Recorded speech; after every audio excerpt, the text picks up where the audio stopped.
Les 14 lois universelles qui gouvernent l'univers. Dans les deux vidéos précédentes, je vous ai parlé des 10 lois universelles qui gouvernent notre monde. Et dans cette dernière partie de la vidéo sur les lois universelles, je vais vous parler des 4 autres lois universelles qui gouvernent l'univers. La 11e loi, c'est la loi de la polarité. La loi de la polarité stipule que le monde existe en dualité. Il y a toujours les hauts, il y a toujours les bas, il y a la gauche, il y a la droite, il y a les biens, il y a les mal, il y a les chauds, il y a les froids.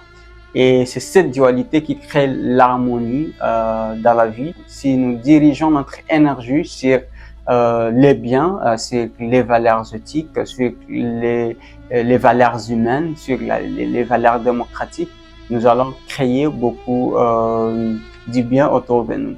La 12e loi, c'est la loi du rythme. Le monde est fondé sur une méthode rythmique.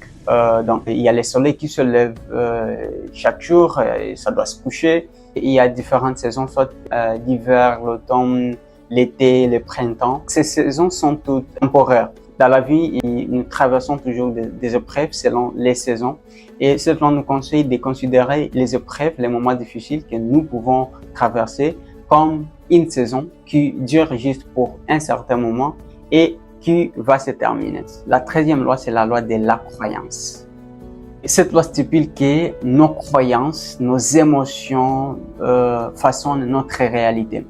Normalement, nous sommes des êtres spirituels qui vivons dans les corps physiques. Et tout ce que nous croyons affecte notre réalité. Sur le plan spirituel, on appelle égrégore. Donc, l'égrégore, c'est un élément que vous donnez votre attention, votre foi, votre énergie. Et à force de répéter soit des prières, même si cet élément n'existe pas, même si cet élément n'est pas puissant, mais dans votre vie, ça va créer une certaine réalité pour vous. La médecine, on parle aussi souvent de quelque chose comme l'effet placebo. Vous partez à l'hôpital et puis les docteurs soit se racontent que non, cette personne souffre d'une maladie un peu psychologique que physique. Et il vous dit quelque chose, non, il faut faire ça et ça. Et vu que vous croyez en lui, vous vous dites que non, je suis déjà guéri. Même si les médicaments qu'il vous donne n'ont pas vraiment un effet direct sur votre maladie. On dit souvent que ce n'est pas la taille du lion qui compte dans les combats, mais c'est la taille du combat dans les lions. Imaginez que vous enseignez quelque chose qui n'est pas même vrai, mais au fil des années, les gens finiront par croire que cette chose est vraie. On dit que la répétition, c'est la mère de toute science. À force de répéter, à force de croire en quelque chose, d'attacher vraiment votre énergie, vos émotions, vos actions, ça crée aussi votre réalité.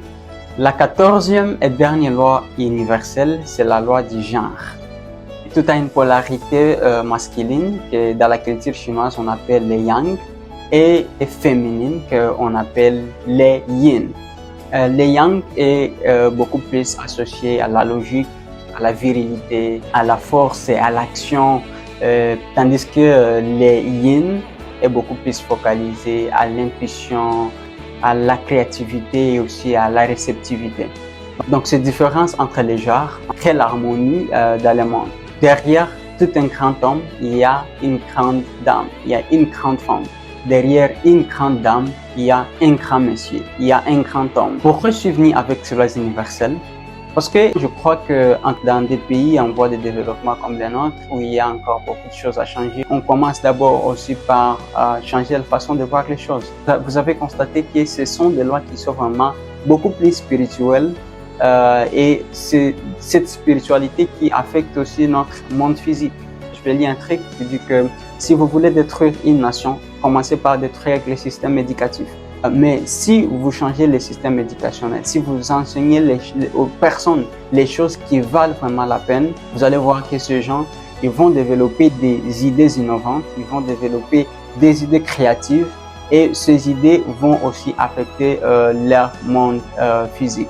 Je pense qu'il est grand temps que notre jeunesse, que même les générations futures, sont enseignées de bonnes valeurs, sont des choses qui cadrent avec nos réalités et ce sont ces choses qui vont nous aider à nous développer. Merci beaucoup d'avoir suivi cette vidéo.